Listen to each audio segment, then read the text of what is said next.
tu mets comme ça, parallèle, et tu fais comme ça. Vas-y, fais ton clap. Eh, bravo, gars, c'est ton premier clap. Bienvenue dans le showbiz du clap. Bonjour, je m'appelle Florent, je suis expert en assurance et je suis là pour vous expliquer comment fonctionnent les contrats d'assurance vie. D'accord, bah, super Florent, merci d'être là.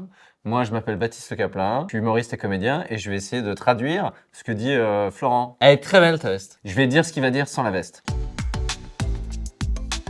Alors l'assurance vie, c'est un contrat par lequel un assureur s'engage à verser le capital constitué à l'assuré en cas de vie ou aux bénéficiaires désignés en cas de décès. Le capital représente la somme des montants investis augmentés le cas échéant des produits générés sur le contrat, sous réserve bien entendu que ce contrat ne soit pas en moins-value.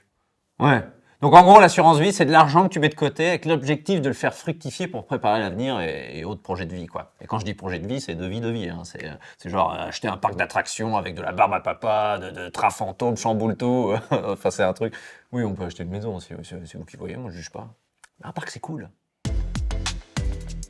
Alors il ne faut pas confondre l'assurance vie avec l'assurance décès qui, en contrepartie de prime, prévoit en cas de décès de l'assuré le versement d'un capital ou d'une rente prédéfinie aux bénéficiaires désignés. L'assurance vie, quant à elle, propose le versement d'un capital à l'assuré s'il est en vie ou le versement d'un capital aux bénéficiaires désignés en cas de décès de l'assuré.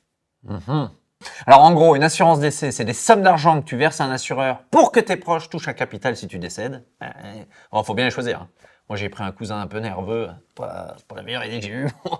Alors que l'assurance vie, c'est d'abord de l'argent que tu épargnes pour tes projets de vie, comme le parc d'attractions.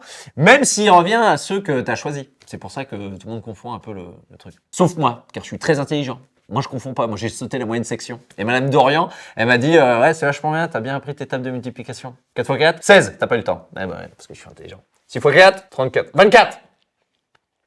Je suis bien un piège tout seul. Alors d'abord parce que les contrats d'assurance vie sont régis par le Code des assurances et ils bénéficient à ce titre d'une fiscalité particulière, notamment en cas de décès. Ensuite parce que ces contrats prévoient le versement de l'argent épargné sous la forme d'un capital ou d'une rente aux bénéficiaires désignés par le contrat en cas de décès de l'assuré. Alors en gros, ton épargne elle est placée chez un assureur, donc on appelle ça une assurance. Assureur, c'est bien, c'est lui qui m'a donné un truc de mémotechnique. Même si tu peux passer par une banque, hein, c'est pas contre toi. Hein. Et aussi, parce que si tu meurs, l'argent de ton contrat revient aux personnes que tu as choisies. Et, avantage, cet argent ne fait pas partie de la succession. Donc là, on m'a dit que c'était une fiscalité particulière. Je n'ai pas tout compris, mais du coup, j'ai dit d'accord, ça s'est bien passé. Et c'est l'essentiel que ça se soit plutôt bien passé. Hein. Et c'est l'essentiel même que ça se passe bien pour tes bénéficiaires. Du coup, il faut choisir des gens cool. Ceux qui ont accepté de t'aider à déménager quand ça n'allait plus avec Sandrine. Ceux qui t'ont hébergé ensuite parce que Sandrine, elle a gardé l'appart. Ceux qui disaient rien parce que tu mettais les rails de sécurité pour le bowling.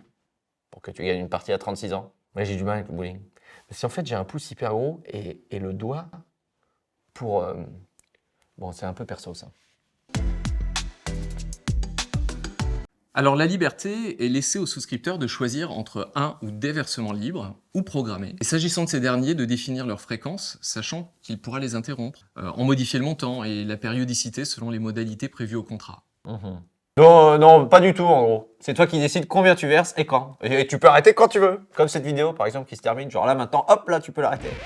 Tu peux arrêter aussi comme Sandrine, avec moi. Ça fait du bien de parler avec toi, Florent. On a bien échangé aujourd'hui et... Bon, ça, c'est tous ces trucs d'assurance.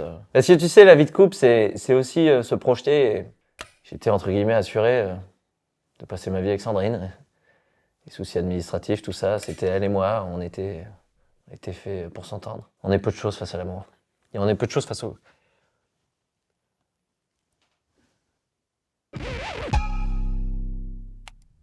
Mini